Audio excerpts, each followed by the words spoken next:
Welcome back to my stand-up channel. The assassination of drug kingpin Alpo Martinez could lead to copycat killings, according to one former fugitive who called the gangster notorious snitch. Seth Ferranti, who wrote a book on the slain mobster, told The Sun, Alpo was a known snitch and murderer. Ferranti added, "I think his death is the end of a chapter. But it could lead to copycat killings on other notorious snitches who are walking around brazenly and without fear of repercussion. To the streets, whoever killed Alpo is a hero." Polarizing figure. Martinez, 55, whose cocaine empire spanned from New York City to Washington, D.C. during its 1980s height, was gunned down in a drive-by shooting in Harlem on Sunday. Ferranti, who was once on the U.S. Marshal's Most Wanted list, said Alpo was a very polarizing figure, after he testified against Wayne Perry in court in 1993 and admitted to killing his friend Rich Porter 3 years prior.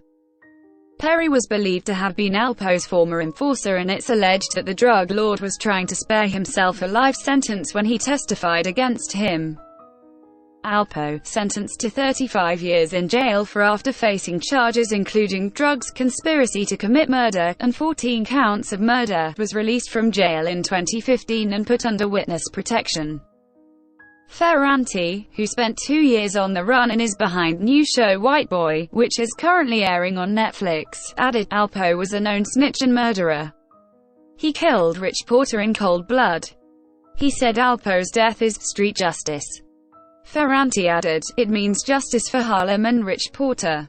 Street justice. Finally served almost 3 decades later. The streets don't forget." Movie link. Drug lord Martinez transported kilos of cocaine into Washington, D.C. and flaunted his wealth as he bought jewelry, cars, and clothes. He was the inspiration behind the 2002 movie Paid in Full.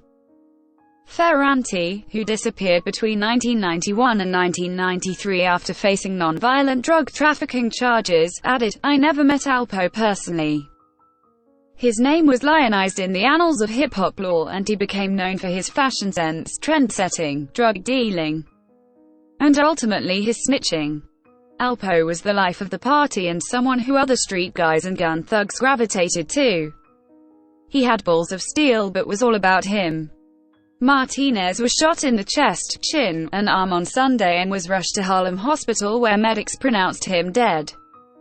Cops found ID in the name of Abraham Rodriguez, as the drug lord had lived under witness protection after testifying against dealers. Pictures show the shattered windows of the truck that were riddled with bullet holes. It's reported that the drug dealer lost consciousness after he was shot and crashed into a parked car. Witness protection. Cops told the New York Post that the 55-year-old was in danger as soon as he returned to Harlem. A police source said, "You were in the witness protection program because you testified against other drug dealers. You'd make a lot of enemies who have a score to settle.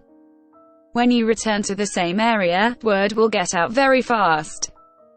He's back in the zone." Ferranti said, "Alpo was bold and reckless. That's why he was in his old stomping grounds, almost daring someone to step to him. Alpo had a ton of enemies, friends and family if they people he murdered and snitched on. But he thought it was all good. He took it a step further and went back to his old neighborhood daring someone to step to him, and they called his bluff. He was known to be reckless and fearless." Champagne celebrations. Martinez said he shot friend Porter in January 1990 because he suspected he was cutting in on drug deals, The New York Times reports. As news of the drug dealer's death emerged, Porter's family reportedly celebrated by drinking champagne. Porter's niece, known only as Laurel, told the New York Daily News, "We waited for a long time for this day to come and we are happy. That's why we're out here celebrating, drinking champagne. Everybody's reaction right now is celebrating. It's a celebration for Harlem, period." Ferranti told The Sun, "He was definitely a street legend and a notorious one at that. This was a long time coming. In many people's minds, street justice has been served. Karma has spoken," he added. The Sun has contacted NYPD for comment. Source: the-sun.com. Please like, share and subscribe. Thank you for watching.